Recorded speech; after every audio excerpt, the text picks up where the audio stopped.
Hi all, இன்னைக்கு நம்ம hotel ஸ்டைலில் இட்லி சாம்பார் எப்படி பண்ணலாம் பார்க்கலாங்க. இதுக்கு நான் ஒரு கிளாஸ் தோரம் பருப்பு எடுத்து நல்லா வாஷ் பண்ணி எடுத்து வச்சிருக்கேன். இது கூடவே ஒரு 5 பல்லு பூண்டு, 2 தக்காளி வந்து கட் பண்ணி ஆட் பண்ணியிருக்கேன். கொஞ்சமாக கட்டி பெருங்காயம் ஆட் பண்ணியிருக்கேன். ஸோ ஒரு கிளாஸ் பருப்புக்கு 2 கிளாஸ் தண்ணி ஆட் பண்ணிட்டு 1/4 ஸ்பூன் அளவுக்கு மஞ்சள் தூள் ஆட் பண்ணி 3 விசில் விட்டு நான் ஓரமாக எடுத்து வச்சிருக்கேன். இது கூடவே வந்துட்டு நம்ம இப்போ சின்ன வெங்காயம் வந்து ஒரு 10 வெங்காயம் எடுத்து நான் கட் பண்ணி வச்சிருக்கேன். ரெண்டா அண்ட் காய் வந்துட்டு முருங்காவும் கத்திரிக்காவும் கட் பண்ணி வச்சிருக்கேன். ஒரு முருங்கா 2 கத்திரிக்காய். ஸோ வானலில் வந்துட்டு நம்ம ஒரு 3 ஸ்பூன் அளவுக்கு எண்ணெய் ஊற்றிட்டு வெங்காயம் ஆட் பண்ணி நல்லா கிளாஸ் வதம் வர வரைக்கும் நல்லா வதக்கிக்கலாம். நெக்ஸ்ட் வந்து நம்ம எடுத்து வச்சிருக்க காயும் இதில் ஆட் பண்ணிட்டு பச்சை வாசம் போகிற அளவுக்கு லைட்டாக ஒரு 2 மினிட்ஸ் வதக்கினீங்கன்னா போதும்.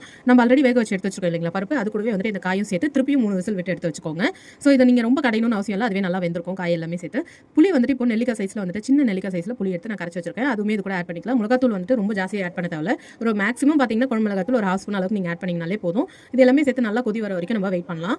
உப்பு சேர்த்துட்டு நல்லா கொதி வந்ததுக்கப்புறம் தாளிப்புக்கு கடுகு, சீரகம், காஞ்ச மிளகாய் அண்ட் கருவேப்பிலை இது எல்லாமே வந்துட்டு நம்ம பொரிச்சு நம்ம அதில் சேர்த்துக்கலாம். ஸோ இதுக்கப்புறம் வந்துட்டு நம்ம வாசனைக்காக சாம்பார் பொடி ஆட் பண்ண போகிறோம். சாம்பார் பொடி எப்படி ரெடி பண்ணுறதுன்றது ஆல்ரெடி வீடியோ வந்து போட்டுருக்கேன். அதனோட லிங்க் வந்து கொடுக்குறேன், செக் பண்ணிக்கோங்க.